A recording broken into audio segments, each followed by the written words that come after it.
and thanks for coming, and please meet her if you have any more questions.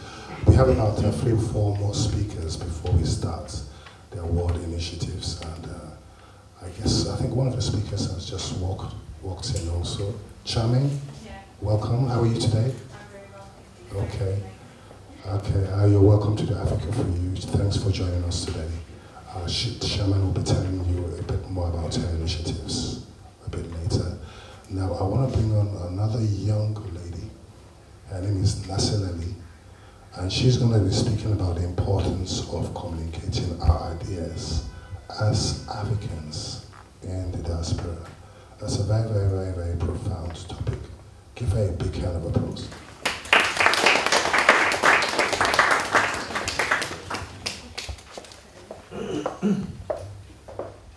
Thank you. Good evening, ladies and gents. Good evening.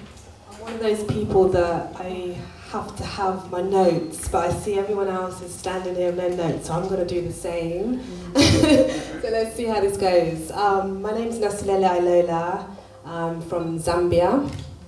I'll tell you a little bit about myself. I'm one of these people that's done lots and lots of things. I think life is an experience. Try out as much as you can, and I've been lucky, sometimes unfortunate, depending on which direction your luck goes, but, life is an experience. The things that I'm very, very passionate about in my life is my business, which is revolves around doing lots and lots of things online, which are about communicating through social media, through marketing, and through the writing that I do for myself and other people as a copywriter. And along the way, through life, I've done other things in other venues like volunteering as well.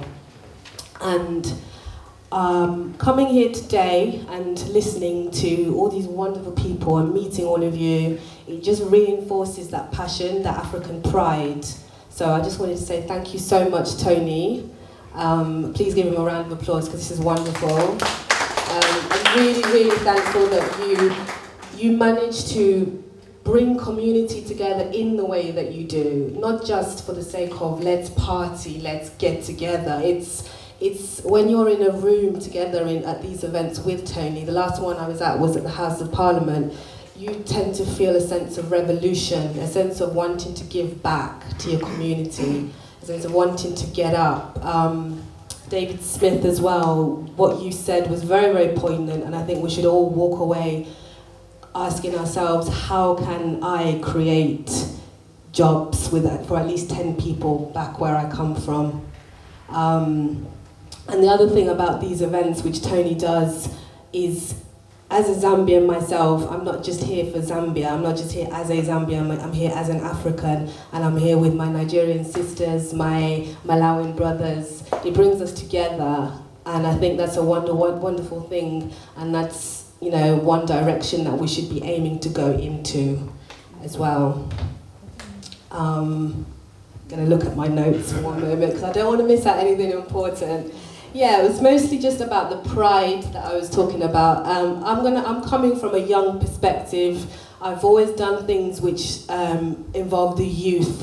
I wouldn't like to call myself a youth ambassador or anything like that. That's a bit big-headed, but from a youth perspective, encouraging that pride and that desire for us to tell the next generation and to inspire them and to encourage them. As a youth and as a person that works with young people, I think, again, things like this are important. From my experience growing up in this country, in the diaspora, I wasn't always as proud to be African. I don't know if any of you can relate. When I was growing up in Coventry, I had lots and lots of Caribbean friends, lots of English friends, and there was this stigma attached to being African. There was this thing, I didn't want to admit it.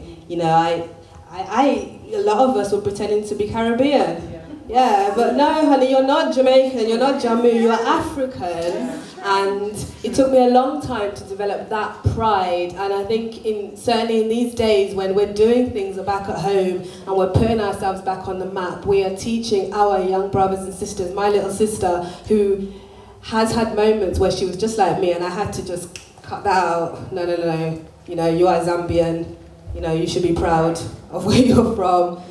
And you should always carry that mentality of wanting to understand your culture, your history, because we have a lot of things to be proud of, but we're still going, we're still building, but there's no reason why we cannot be number one on the map, and we are. So that's very, very important for the youth, and I really, really corroborate with you, Rijola, when you were saying, do we want our youths to grow up, you know, successful and brilliant? Yes, we do, and it starts from our younger brothers and our sisters and our children. So continuing to educate, to encourage, and to build platforms upon which we can celebrate the wonderful things that we're doing. I think that's something that should continuously be encouraged. So kudos to you, Tony, and kudos to everybody else that's also doing that. One project that has inspired me was in this country. I've in some of the voluntary work I've been working with outreach teams, working with homeless people, working with people that are living on the streets of London, and supporting day centres and things like that. And it's terrible. You walk down a lot of streets in London, you see someone skipping on the road. It's really, really, really sad. And most of the time when I'm sitting in day centres and I'm giving out clothes and I'm watching the people queuing up for food, I'm thinking, they are so lucky. We're so lucky that we have these things in this country. I would love to do something like this in Zambia, because often I see the worst thing when I go back home. I see old people, I see children begging on the streets, and unfortunately we're not so lucky to have so many initiatives like that to try and direct people in different directions. So, you know, things like that, when you're doing whatever you're doing here, I think it's important to have somewhere in the back of your mind, how can I assist back home as well, or what can we do? So in keeping with the whole theme of what we've been discussing tonight, I just wanted to just say, you know, we are working really, really, really well. It's not like we're not making progress. One of the most amazing places to be in this world now is Africa. I love it. I'm sure you all love going back home. I get jealous every time someone says I've come back from home. I'm like, damn, why didn't you take me? But yeah, so let's just keep on doing what we're doing. Let's not just celebrate for the sake of celebrating. Let's, you know, really, really get together. I believe in Ubuntu. I don't know if you know what that means, Ubuntu.